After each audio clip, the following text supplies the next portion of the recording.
Welcome to episode 18 of Chats. I'm Corbin. I'm Sarah. And today we are doing our second part of our fitness talk. This week we are basing the discussion around female fitness. Mm-hmm. And you guys can go back to episode 16 where we talked about male fitness and in particular my fitness journey. But yes, so this week we're talking about female fitness. And I think you'd be a good person to start off this topic with. You want to hand it off to me? Yes. Well, I think it was interesting that I think the fact that we both understand that there's very much a female and a male perspective on fitness and health in general is important, and even the stages of life that we're in and our histories, our backgrounds being so different when it comes to health and fitness is interesting. But yeah, for sure, it's a little more understood that women have body issues and why they have body issues and the ongoing history with body issues. But I just came across an interesting article from cosmopolitan.com that says women spend an average of 17 years of their lifetime dieting. Oh my goodness. 17 years? Yeah. Yeah, that's what they say on average.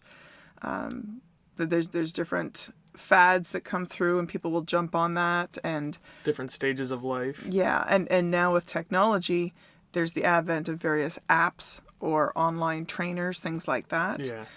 Think of things like Peloton, right, where you can get on a bike and you can exercise. That's the newest thing. Yeah, in an interactive manner, right? You can motivational. You interact with a live person, but you could be competing because that's the impetus of it is to have competition with people in different areas coming together through the Peloton program. Mm-hmm. But and that's just the latest one. It always seems that there's something that's coming up that's a fad. I can remember being a kid and seeing my mom managing her weight. And of course, as a child, I never thought my mother had a food problem or a weight problem or anything, but in her mind, she did. And I know when she looks at the photos now of her back when I was a kid, it's a different story. She maybe was a little harsh on herself. But again, there was that societal pressure to make sure that you were trim and had a certain look or a certain physique type thing. Mm-hmm. And that's been since the beginning of time as far as how people look at women and the expectations on women. Yeah.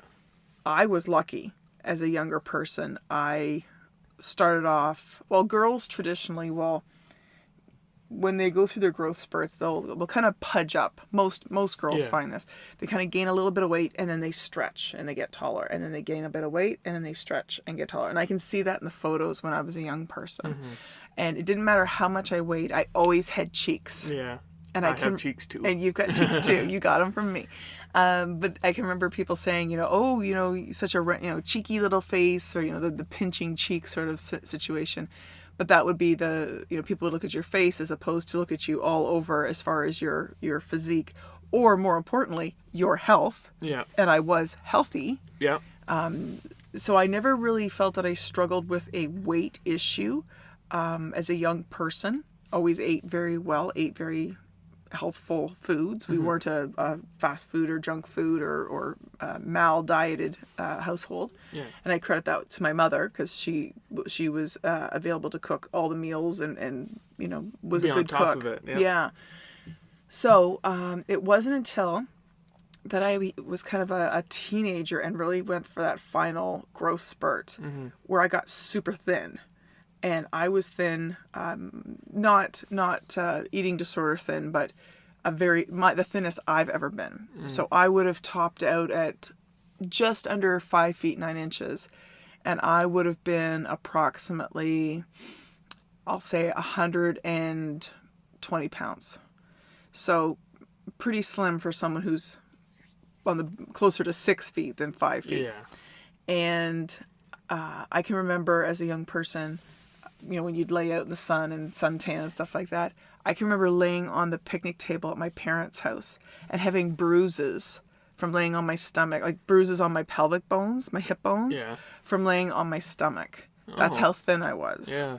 And I could eat anything. I remember my parents laughing because I would eat 2 bowls of cereal in the morning. It wasn't for lack of eating. No. It was just my metabolism was so fast. Mm-hmm. So, to get to that point where you're like, oh, I can eat whatever I want, and, ice cream or treats or snacks or whatever didn't make a difference. I was not gaining any amount of weight. And it really didn't change for me until I got to, when I had your brother, that really, my metabolism shifted. Of course, getting a lot of weight on me. I gained a lot of weight in both the pregnancies. And as you know, my back is really crappy. Yeah. I don't have a good back. So for me, it was never about, oh, I got to watch my weight or I got to be careful about what I eat because of vanity. It was because I know when I carry more weight, my back hurts all the time. And that's simply because that my setup is just not built for me to carry an excess amount of weight. I get to a certain point and I'm sore. So that's really when I had to start looking at, I got to kind of think about what I'm eating. And again, it wasn't because the food I had eaten in my childhood or even my married life. Ate good food. Yeah, it wasn't, going to McDonald's every day. No. I was just trying to better understand what foods were good for you. And the frustration for me was that we had home economics class, but they didn't really talk about nutrition. No. And I know that's something you and I have talked about a lot. People make, mac and cheese, and they'll be graded on how well they make it, not exactly if it's good for you, Yeah, And they still don't do that. And a lot of people coming out of high school who are in college or university that I know, they say, they put on, an extra like 15 pounds in a year. Yeah. And they're not good pounds, because, they call it the freshman 15. Yeah. So it's just one of those things where people aren't educated on it, kind of like taxes and stuff, where it's almost essential that you practical need to know. Stuff, practical, right? essential, yeah.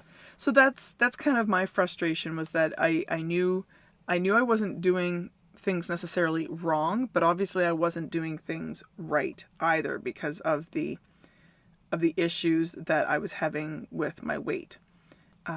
So yeah, you have a baby, and of course there's people that are like, oh yeah, if you're nursing, you lose the weight right away. That was not happening for me, and I did nurse both times. It was not a problem for me, but it wasn't helping my situation. So then, pregnancy 1 year, 3 years later, another pregnancy, hadn't lost the weight in between. So now I'm coming off the second pregnancy.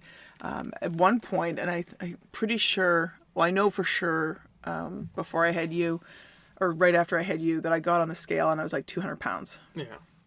Which again, this is only from my perspective. If you are a healthy person, if you are able to carry the weight and you weigh 200 pounds, I'm happy for you. Yeah. I could not. It wasn't working for me. No. I was in pain. It's a health thing as well. Yes. So I was having issues with that. So, I looked at a couple of options and was pretty successful. There was one meal, or I should say nutrition plan, that I was on that worked pretty well for me. But of course, once I left it, because it was very product driven, it stopped. I gained weight back. So, and just with that in mind, I find it interesting to think, like, I know I'm not the only person to spend money on trying to lose weight. And I've got here, Huffington Post says that, this is Americans, of course, yes. but it gives you some comparisons for Canadians. Americans spend more than 60 billion, so that's billion with a B, annually on diet and weight loss products. Oh my God. And a lot of them don't work. A lot of them... Well, and that's the next line. This means that not only are we consenting to being oppressed by poor self-image, we're paying into it to the tune of $60 billion a year with our hard-earned wages. Yeah. So that's just, again, I don't have the breakdown of, male versus female on that. But I mean, I know most of my friends have either been on a diet or some kind of plan or had a conversation about how they want to lose weight. Yeah. All the different theories. There's more now than ever. Well, and I know of a couple people. So here's the other side of it. The focus is usually on gaining or on losing weight. But I know a couple people who have really struggled with gaining weight to keep themselves at a healthy level weight-wise. And I know that kind of ties back to what we talked about with the male perspective, Yeah. which seems to be more of the case is that men are trying to gain weight or create mass, Yeah. whereas women are trying to Lose weight or reduce mass. So there's the other side of the table. So yeah, it was an interesting situation to go through that and know that, you know, I felt better, I looked better in my clothes fit me properly. It's expensive. Like, I can't tell you the number of you know, sizes, you know, in any one given time as we sit in our closet here. Yeah. The number of times that I've said, well, these are my skinny pants, these are my you know, not fat pants, my bigger pants, you know, and these are the pants that I can get into on a good day, right? Yeah. And I know a lot of people that have kind of 3 separations of a wardrobe. That it's not just, oh, I can put on anything I want. It's like, oh no, these are the pants that I can wear today because I'm feeling kind of puffy. Yeah. Yeah. So yeah, so that was that was a frustrating experience because I had lost weight, feeling really good, thinking things were working out, and then, like I say, once I stepped away from that product-driven program, it was like, well, here we go again, and the back would hurt. Yeah, it's interesting because, as you said, throughout history, there's always been, almost attractive in their certain era or time. Yes. And they're back in the day for men, it would be, you know, a heavier set man was the most attractive, or a very He skinny. would look strong. He would be capable. Yeah, or very skinny in another, you know, couple centuries or so. But for women, it's always kind of stayed the same, and until now, where finally we're getting plus size models and stuff like that. Well, it's interesting you say that too, because I know whenever you look at pictures of Marilyn Monroe, yeah, right, people say, well, she was considered like a sex goddess. People looked at her and she was aspirational, and men fantasized about her. And they, you know, depending on the source that you get the information from, in current sizing, Marilyn Monroe could be anything between a size 10 and a size 14. For people who don't know sizes like me, Okay. what does that mean? Well, so she could be. Oh, In terms of just small, medium, large. so she'd probably be a large to an extra large. Oh, But she was a curvy girl. yeah. And that's why it was okay, because she had this little tiny nipped in waist. She had nice shoulders. She had a bust, and she had hips and a bottom. So that kind of gave her that hourglass figure. So she was okay because of that. And then you get into the 60s where you were supposed to be very skinny, no shape, almost boy-like. Yeah. And that kind of was into the 70s a little bit too. And it wasn't, you had some girls like in the 80s and 90s with some of the supermodels, 80s, where they had a little more shape, late 70s and 80s, where it was kind of like I'm drawing a blank.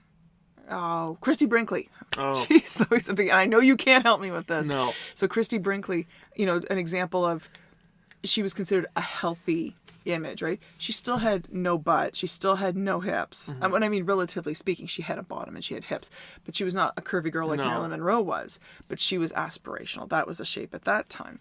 And then when you go back way far back and you look at the paintings and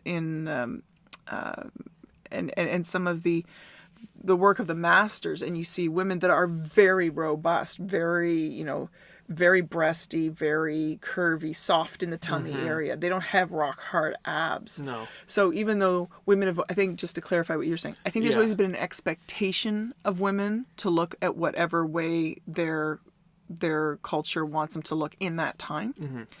Whereas guys maybe have a little more flexibility there. Yeah, that's what I was trying to get at. Yeah, and then it reversed back. Then when you get into the 90s and you had Kate Moss with like the heroin chic look with models, you know, the very, you know, pale to the point of eating disorders. And then that brought in eating disorders, you know, to light, you know, especially in fashion and the modeling world.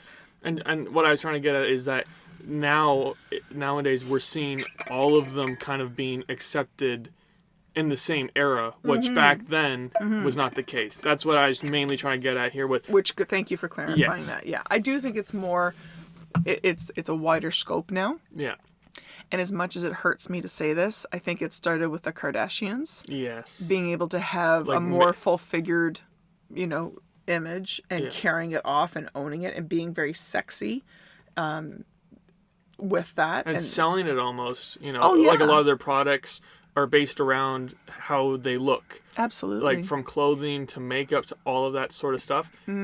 marketing geniuses or Yeah. whoever is in charge of their marketing, Yeah. you know. Knows how to sell it. Yes. And I think even things like we're seeing, think of Melissa McCarthy, Adele.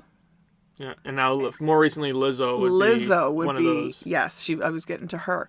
So we're seeing people where you don't sit there and say, "Wow, she's a big girl." You sit there and go, "Wow, she's freaking brilliant. Mm-hmm. She is so talented," and I love that. I mean, it's obvious. Yes, she's not a waif, but she owns her body, and she's confident in what she's doing. Yeah. And God help anybody who comes up to Lizzo and makes a comment, I think, about what her body is. I think she'd probably like take them down. Like, of course, it wouldn't be a conversation, which is what we need more of. Yes. Now that's kind of like the perspective as far as whether or not it's healthy to have other people weigh in on your particular look or your body or how you feel about that. What I want to shift over to now is the frustration, and I think you touched on it earlier with there's home ec class. There's a nutrition, or you had a food prep class in high school, I think. I can't remember what it was called. It's just a foods class. It's just not called food, foods? Yeah, not a food prep or anything like that. And I think that's where I get frustrated, because if you're going to get even one chance to pull young people into a conversation about food, we need to push nutrition harder. And I don't mean just preaching about whatever the latest version of the Canada Food Guide is, and I'm not even going to talk about that because it looks ridiculous. No, now you should not be following, because they're changing it so constantly, and it's based on lobby groups. Yeah, based on money and such. So stay away from that sort of. In high school they didn't pay attention to it as much, but in public school I remember having to, each year we'd get a new one, and it'd be different than the last year, and even back then I was like, this is ridiculous. Yeah. But so stay away from that. But it's aggravating that high schools don't, go more in depth with it, more realistic, more day-to-day life with their food class. And I think that goes into like the whole idea of real life preparedness. You talked before about like math and money and what kind of math you should be taking so that you can function in the real world. Yep. I think that goes the same with nutrition. Not every young person comes from a household where someone is making food for them, or they have the ability to make food for themselves. Yep. For whatever reason. I think there needs to be a whole conversation about, all right, let's get back to basics about food. And the fact that food works differently for different people. Yeah. And that's what finally fixed it for me. I was going to bring that up, because that's just, you need to be specific with it in high schools, because they can go over, this is healthy food, and, this is how many calories you should have in a day. When in actuality, you should go and find out what your body, put in your height, put in your current weight, and then put in your activity level. Activity level, and put in your desired weight. Yeah. And then that will tell you how many calories you need a day, not how many the Canadian Food Group says you need, or how many your teacher says, you should probably, shouldn't eat over this much if you're female and male. Well, and I don't know that I necessarily agree 100% with how much you want to weigh being a goal. I know you're using that because for a gaining perspective, that's a good thing to use. Or just there are calculators that'll tell you the healthy for someone your height, someone your age, and someone, as you said, activity level. It will tell you how much you should have and exercise for to be healthy. There's multiple different calculators online for that. So there's ones that will give you different, one is for weight, one is for, the calories, and food groups to have. It will be more specific the more you want it to be. I think what I'm trying to say is that I couldn't tell you how much I weigh right now. I haven't weighed myself. If I say a year, I'm pretty sure I have weighed myself once within that year, but it's been a very long time. I find the better indicator for me is my clothes. And like I say, being consistent with the clothes that I have. So if I have a pair of jeans that I couldn't get into 6 months ago. And we're looking at them right now. Yeah. We're in the closet. We're looking at all the clothes. So like I know there's some pants that I couldn't wear 6 months ago. Yeah. I can wear them now. So that tells me, okay, I'm going in a certain direction. Yep. there are certain things, that I put on, and it's like, wow, they're so loose, I can't wear them anymore. Yeah. They look ridiculous on me.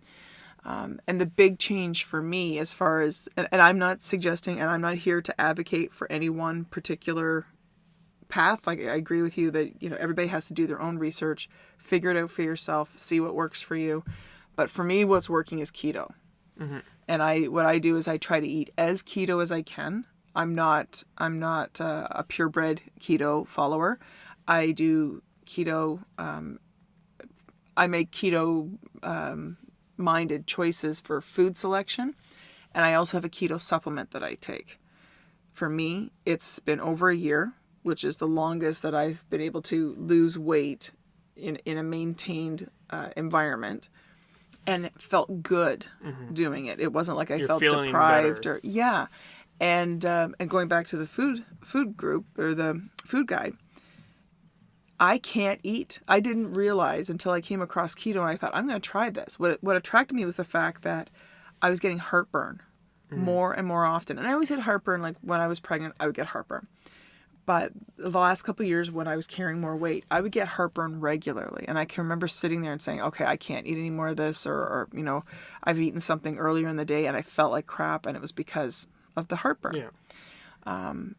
And a little bit of background, my dad had heartburn for years and years and years and self-medicated with the little Tums tabs. Yeah. So I was able to not have to use those because we use essential oils, and that was very helpful with being a more natural approach to dealing with digestive issues. Yeah. That being said, it's nice to not have the issue in the first place. No, exactly. And when I started eating keto, it was like overnight. I did not have any digestive issues. I was not having that horrible full feeling. And I mean, I love pasta, and we would have pasta Quite a bit. a couple times a month. Yeah. Like, it would be a regular in the rotation. But once I got away from eating traditional pasta, it was like, I feel so much better. I don't have that laggy feeling. My stomach doesn't feel off. Yeah. Like it. And the real test was, I was going to say about a year ago. So last May, I was invited to an event where there was a reception. I hadn't had a chance to eat much. I had eaten, but not a lot that day. So I was kind of hungry. Yeah. And at the reception, there was an array of like a little bit of veggies, a little bit of fruit, and then like a dessert table. And I went over and I had a couple of like some carrots. I don't think I ate much fruit that day. Just wasn't feeling the fruit. And then I thought, I'm going to have a cookie. As soon as I ate that cookie and it hit my stomach, I felt horrible. I had the same feelings that I remembered having before I had removed them from my diet. Keto, Yeah.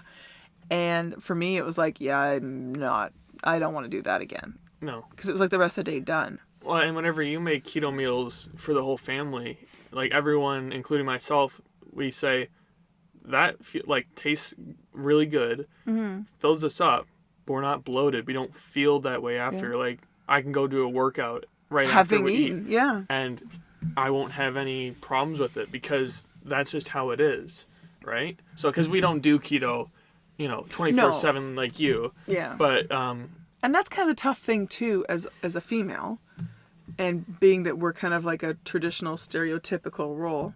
If you need to stand up, go ahead and stand up. No, it's all We're good. kind of crammed in here, we're so a little crammed. the stools are tough on the back sometimes. But so being that I'm the person that's responsible in our household for the food, I don't think it's necessarily fair. Like, if you guys want to eat something that I'm going to prepare that is keto, I'm fine with making more. But I'm not gonna stop buying pasta because I don't eat it. Yeah. I don't think that's ever been fair, right? Because everybody's different.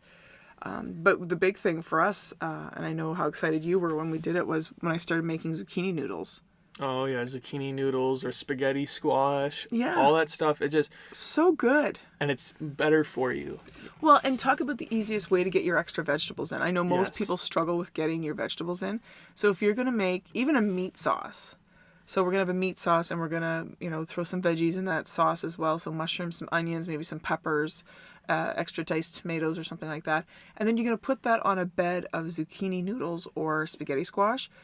You're getting your veggies. You're going to be covered in that day with a meal like that if you've eaten well throughout the day. So that's for me been a big thing, and I've I've talked to a couple people around me as far as, hey, this is what I'm doing if you think it will help you.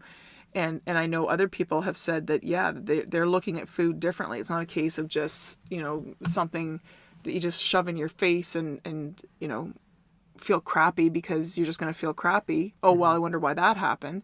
People are actually looking at food and saying, but what if I take this out, or what if I add that, or...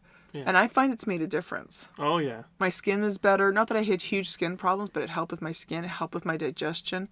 I'm sleeping better. Like I say, heartburn pretty much gone, unless, like I say, something happens where I'm in an environment and there's nothing else to eat, or I didn't realize maybe that there was like more processed, flours and sugars in something that I'm eating. And I have no problem with I don't think people should go absolute. I think it should be a case of, they talk about cheat meals or treats or whatever. I don't think anybody should go hardcore not eating anything because deprivation is a bad thing. Yeah.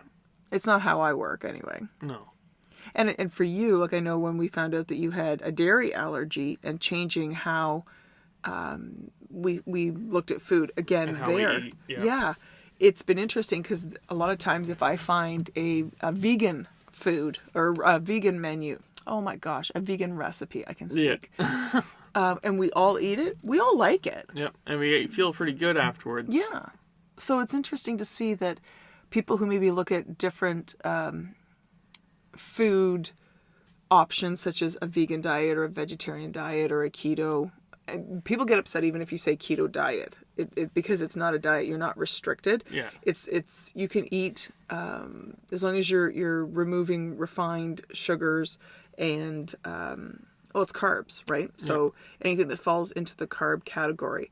And like I say, I don't feel deprived. So that's where I don't look at it as like a diet. No. That's a huge difference for me.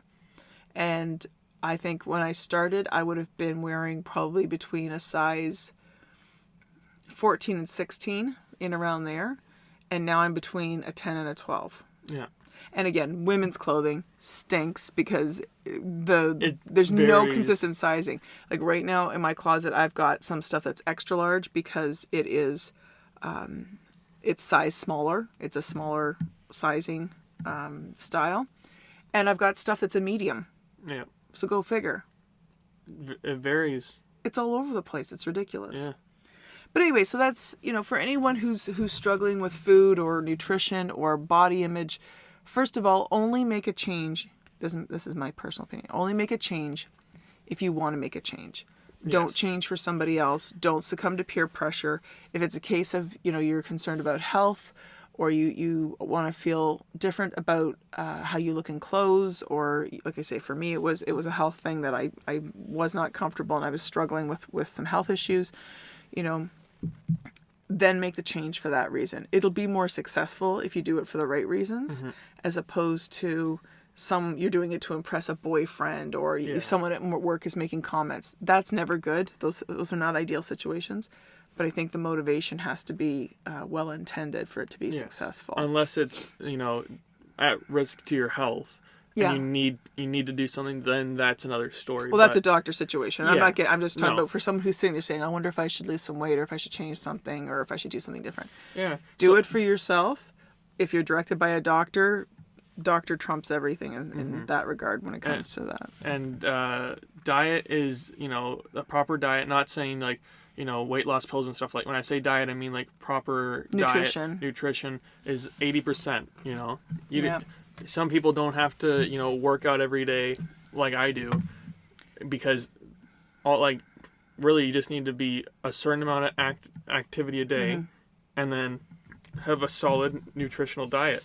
I think that's a good point, because I'm for a couple of reasons I'm not able to be as active as what I would like to be. Yeah, and a lot of females are intimidated to go to the gym. Absolutely. So, it's intimidating. Yeah. For me, it's a case of I have a sedentary type job, so I lose a lot of my awake hours either sitting or driving or not being in an exercise state. And the other for me is that some things are actually just difficult for me to do with my back. So even when I was trying to exercise, especially a couple of years ago, I was going pretty hardcore at it. So actually causing myself new problems by Which being would slow that down active. the progress. Well, exactly. And then you're frustrated. It's like, why am I doing this? And then you're feeling negative, and then you're off. Right? Yeah. It's kind of a vicious cycle.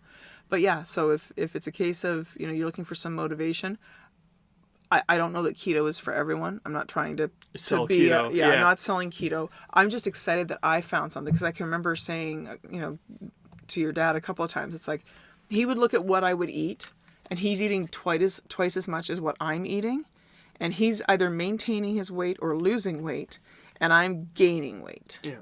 Because it was the combination of foods and those foods, how they reacted with my body.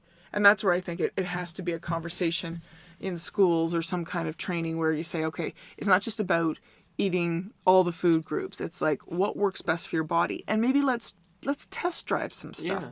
I've always been fascinated. If anybody has had this done, I want you to let me know what it was like. But I've often wondered about getting an evaluation based on your blood type. Yes. Because I've heard different blood types. I've heard researchers and studies about blood types and it leading to telling you practically everything about your health and how to combat it. To me, that sounds fascinating. And to this day, I don't have babies anymore. I'm not worrying about getting pregnant or feeding, small children. But I'm still interested in nutrition. I'm still interested in finding out, should you look at supplements? Should you look at, whether it's cooked or raw food? Is it better? What times a day should you eat? Yeah. And we've gone into intermittent fasting, you and I. Yes. Can't say enough about that. It's a challenge to start off with. Once you get the hang of it, Oh my gosh. you're off to the races. And I've never been the type of person who enjoyed getting up first thing in the morning and eating breakfast. Yeah. For me, because I have to get up early in the morning, I always felt I had to eat breakfast, and I never enjoyed it. Breakfast was never my favorite meal of the day. Yeah. And I know you struggle with that too. Oh yeah. Well, it started out with me just not having breakfast, and then me stumbling upon many studies and such like that talk about intermittent fasting. I thought, well, I could stretch, me not eating in the morning, a couple hours to 12 hours a day. And we talked about this in the episode 16 where we talked more about me, but it really does do a lot, and you get used to it, and it takes a lot of the cravings away, I find.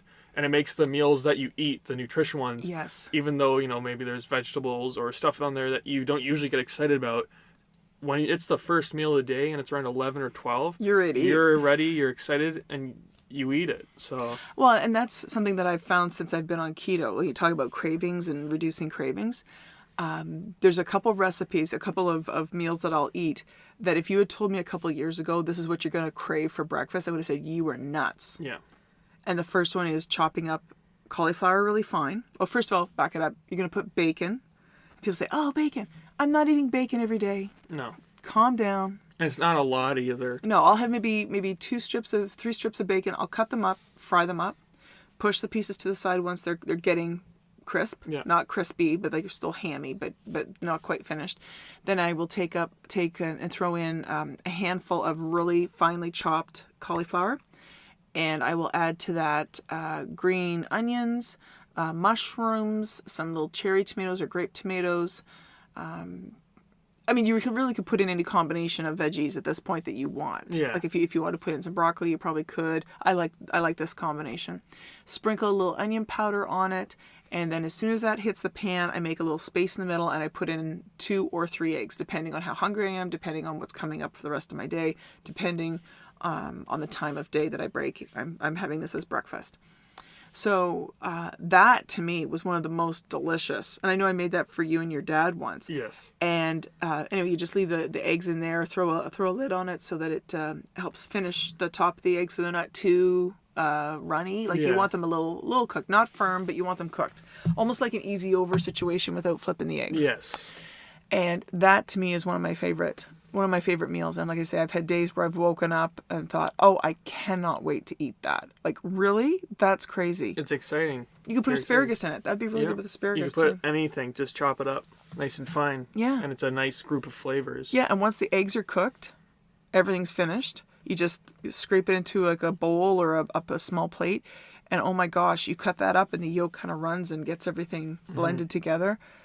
I'm salivating thinking about it now. But no, that's just an example. And I think you're right that cravings are the worst. Yeah. That's the toughest, is the cravings. But yeah, I'd like to hear from people and see what they think of what we've had to say about fitness this. as a whole. Yeah, fitness Yeah. for males, females. Obviously, I'm at a different age bracket than when you are, so Yep. maybe there's some people out there that are more my age that can identify with that and understand what it feels like to try and lose weight. And you can email us at chatspodcast@gmail.com. We'd love to hear from you through email. Also, you're welcome to leave us a message on our Facebook page. Again, Chats. You can check us out there. We would love to hear from you on all of our various platforms, and those are Google Play, Spotify, Apple Podcasts, and now YouTube. YouTube. Yes, you So can let us check us know. out. You Yeah. can very, very many places you can check us out. So there's no excuses. That's right. Share it with your friends. Share it with your family. And we would, as Mom just said, love to hear from you. Yeah. So yeah. yeah. And it comes from a place of positivity. We're not trying Yes. to, this is not a body shaming situation. This No. is personal experience and how we felt about ourselves. Like I say, there's lots of people out there who have different realities. So Of course. yeah. Well, thank you everyone for listening. And we will be back next Tuesday with yet another podcast. We're on our way to episode 20. Woohoo! One more till episode 20. Very exciting. Well, this has been me, Corbin. And Sarah. And thank you guys for listening and stay tuned for our latest chats.